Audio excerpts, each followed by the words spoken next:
Assalamualaikum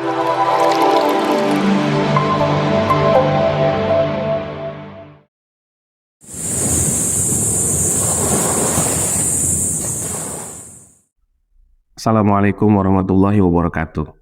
Bismillahirrahmanirrahim. Wassalatu wassalamu ala rasulillah.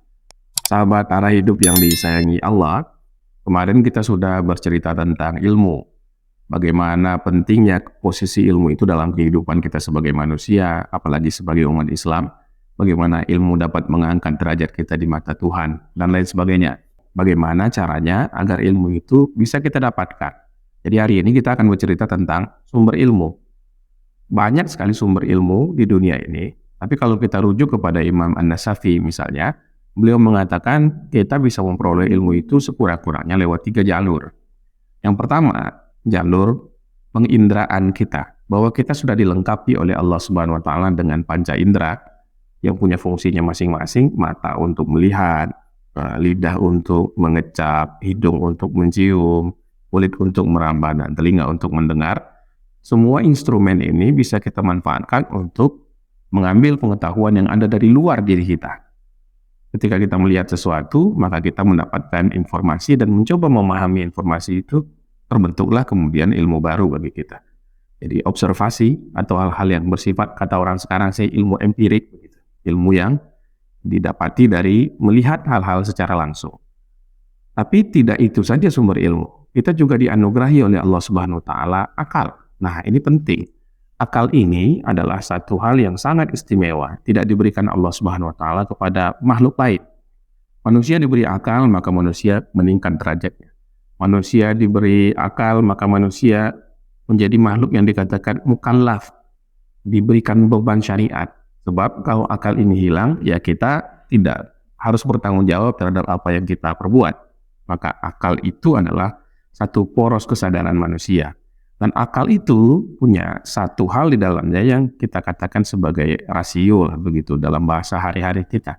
Dia bisa menganalisa, dia bisa memproses pikiran-pikiran, dan akal itu punya keteraturan pikirannya sendiri. Makanya kita sering kenal istilah, oh ini nggak masuk akal. Masuk akal dan tidak masuk akal itu dapat menjadi common sense sebenarnya, menjadi kesadaran umum saja. Manusia asal dia normal, dia akan mampu berpikir bahwa satu hal itu mampu dinalar oleh akal kita ataupun tidak. Kita juga bisa melacak kerusakan-kerusakan pikiran, inkonsistensi dari argumen-argumen misalnya. Nah, itu namanya proses berakal, proses berpikir, ta'akul. Jadi ilmu itu bisa kita dapat dengan kita merenung-renung begitu. Makanya Allah SWT sering bertanya kepada kita, afala ta'qilun, apakah kamu nggak mau mikir? Nah, berpikir menggunakan akal, mendayagunakan satu karunia besar yang sudah diberikan oleh Allah Subhanahu wa taala kepada kita, itu juga sumber ilmu. Nah, tapi kalau kita terkungkung kepada dua hal ini saja, kita hanya berpedoman kepada panca indera kita, atau kita hanya berpedoman kepada rasional kita, akal rasional kita juga bisa terjebak kepada ilmu yang salah. Kenapa? Karena dua hal ini punya limitasi, punya keterbatasan. Indera kita sangat terbatas. Banyak sekali yang bisa menipu indera kita.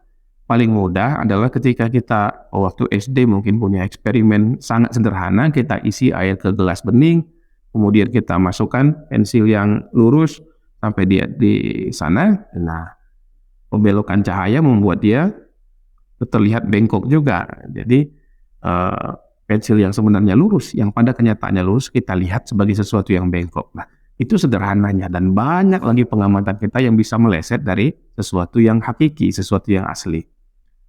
Begitu juga akal kita punya keterbatasan. Manusia kadang terlalu mengagungkan akal, padahal akal ini harus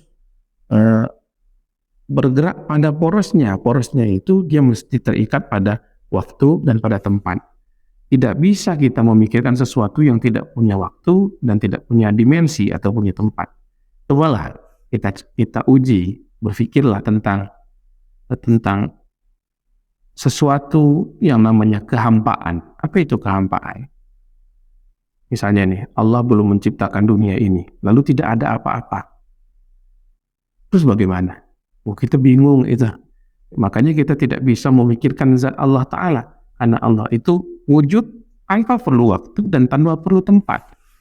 Nah, jadi kita nggak bisa tanyakan Allah di mana, kapan begitu. Itu tidak relevan. Jadi memang ternyata akal yang dipuja-puja oleh banyak orang punya banyak limitasi, punya banyak keterbatasan. Oleh sebab itu kita butuh ilmu yang beyond, di atas itu semua. Ilmu yang lebih tinggi daripada sekedar ilmu yang kita dapatkan dari panca indera, dari pendaya gunaan akal pikiran kita. Itulah dia wahyu. Wahyu adalah ilmu yang paling tinggi. Dia adalah kabar yang datang dari sisi Tuhan yang maha berpengetahuan, sumber dari segala sumber ilmu. Oleh sebab itu, wahyu mesti kita tempatkan di atas segala-galanya. Nah, tapi sekarang kan banyak manusia yang sombong, yang menyatakan wahyu tidak ilmiah. Itu bagaimana tidak ilmiah?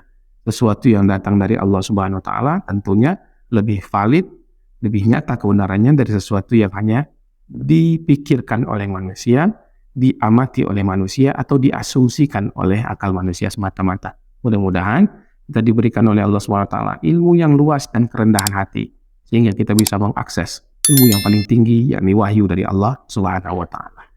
Demikian, mudah-mudahan bermanfaat. Assalamualaikum warahmatullahi wabarakatuh.